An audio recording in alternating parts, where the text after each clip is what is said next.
the members of the ITI, they're mostly native English speakers translating from a foreign language into English. Is that correct? Or would you say it's a mix? It's a real mix. So about 20% of the members are not based in the UK. So we have Wow.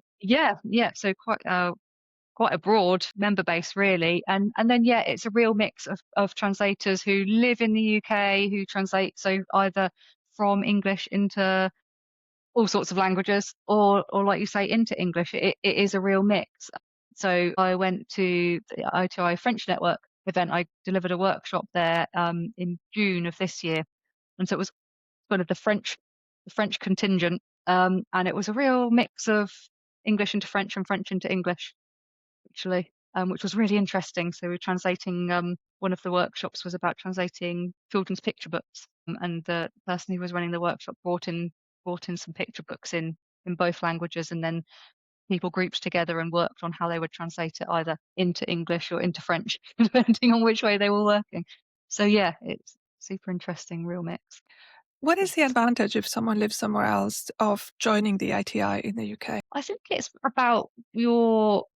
potentially is about your client base. So if you're working from English into a different language and you want to work with clients based in the UK, then I think the recognition of being a member of ITI, because it's a professional body, it gives you this kind of recognition which you can say to your clients, and it's part of the marketing.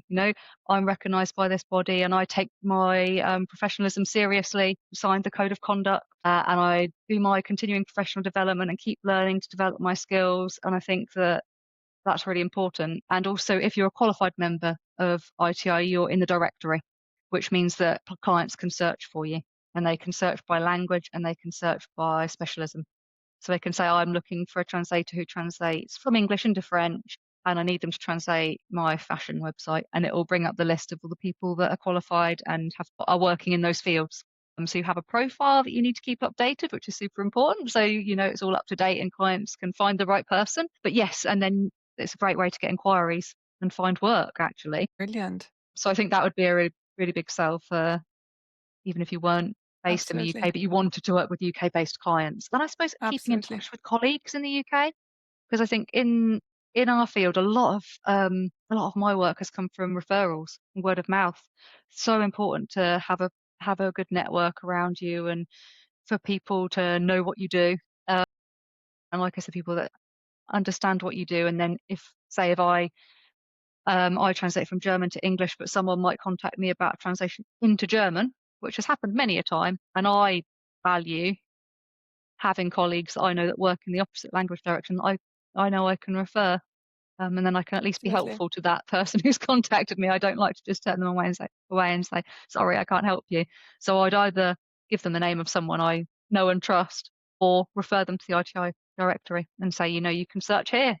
And there's all these qualified translators just waiting to be found, and they can In help the you. directory, if you want to search the directory, that's open to everyone, right? It's open to So they everyone. literally can be found by everyone, all the That's companies right. that need their Yeah, service. exactly that. Yeah, just go onto the ITI website, iti.org.uk, if anyone's looking for a translator right now. Yeah, and then there's different filters and you can go search on there. Brilliant. Yeah, brilliant resource.